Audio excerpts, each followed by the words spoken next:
আজকে বিএনপির নেতৃত্বে ওলামা দল, ছাত্র দল এবং আগামীকাল বিএনপি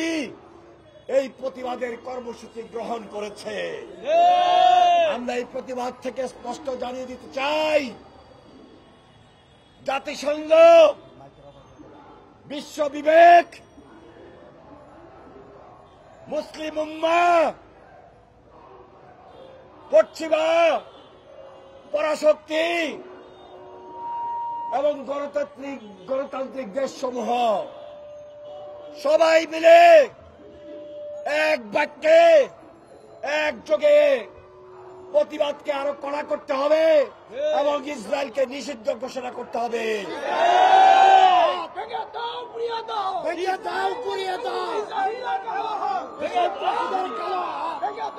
সত্যিকার ভাবেই এই ইসরায়েল একটি সন্ত্রাসী দেশ, এদের কালো হাত ভেঙে দিতে হবে। আর কালো হাত ভেঙে দিতে হলেই দুনিয়ার সকল মুসলিম উম্মাহ এক হতে হবে, প্রতিবাদের ভাষাকে আরো জোরদার করতে হবে।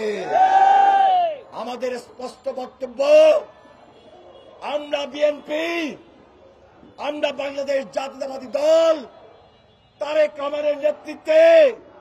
এই প্রতিবাদের ভাষাকে অব্যাহত রাখবো যতদিন পর্যন্ত গণহত্যা বন্ধ না হচ্ছে। আমাদের এই বক্তব্য স্পষ্ট, অবিলম্বে জাতিসংঘে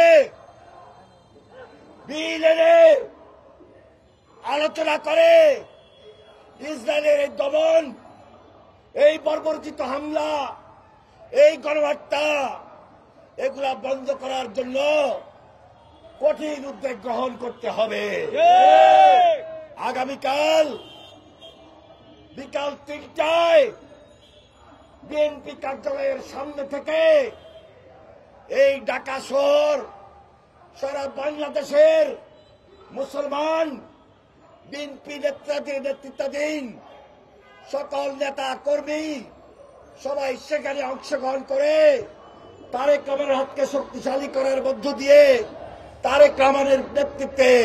প্রতিবাদের ভাষাকে আরো জোরদার করে তুলতে হবে। আমরা চাই একটা শান্তিপূর্ণ রাষ্ট্র, আমরা চাই একটা শান্তিপূর্ণ পৃথিবী যেখানে মুসলিম উম্মাহর একটা অবস্থান, একটা শক্ত সিদ্ধান্ত, শক্ত প্রতিবাদের ভাষা এমন ভাবে অব্যাহত থাকবে যার মধ্য দিয়ে এই দুনিয়াতে হানাহানি, রাজধানী, অত্যাচার, নির্যাতন, গণহত্যা সবকিছু একযোগে বন্ধ হয়ে আমরা যেভাবে একটা গণতান্ত্রিক দেশে আজকে জোরালোভাবে দাবি তুলেছি, ফ্যাসিস্ট হাসিনা যেভাবে আগ্রাসনের মাধ্যমে ভারতীয় সে আগ্রাসনের মধ্য দিয়ে আমাদের মুখকে বন্ধ করে দিয়েছিল, আমাদের বাক্যকে বন্ধ করে দিয়েছিল, আমাদের মতামতকে বন্ধ করে দিয়েছিল, আমাদের দেশের উপর অত্যাচার নির্যাতন করে আমাদেরকে রুখে দিতে চেয়েছিল, আমাদের গণতন্ত্রকে ধ্বংস করে দিয়েছিল। আজকে আমরা যেভাবে ঐক্যবদ্ধ হয়েছি, যেভাবে আমরা বাংলাদেশের মানুষ ফ্যাসিস্টের বিরুদ্ধে লড়াই সংগ্রামকে অবতীর্ণ হয়ে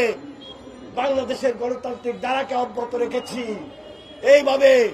গোটা দুনিয়ায় সবাই যদি জুলুমের বিরুদ্ধে, অত্যাচারের বিরুদ্ধে, নির্যাতনের বিরুদ্ধে, গণহত্যার বিরুদ্ধে আমরা প্রতিবাদকে জাগরিত করি,